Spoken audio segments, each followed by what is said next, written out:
নমস্কার বন্ধুরা। আজ বুধবার। ভাবছেন দিনটা শুরু করবেন কিভাবে? কোনো চিন্তা নেই বন্ধুরা।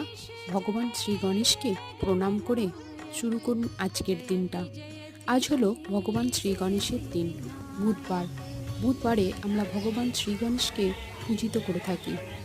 আপনি এই দিন কিছু করার দরকার নেই। সকালবেলা ব্রহ্ম মুহূর্তে উঠবেন, উঠে স্নান করবেন।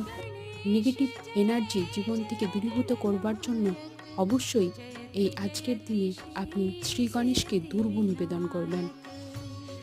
দুর্বা আপনার জীবনে সকল বুধ গ্রহের যে কুপ্রভাব দূরীভূত করবে। আপনি একগুচ্ছ দুর্বা, তাতে 5টা হোক, 9টা হোক, 7টা হোক, 21টা হোক, আপনি যেমন হোক ভগবান শ্রী গণেশকে নিবেদন করুন। ভগবান শ্রী গণেশকে নিবেদন করে আপনি আপনার সমস্ত মনস্কামনা বলুন।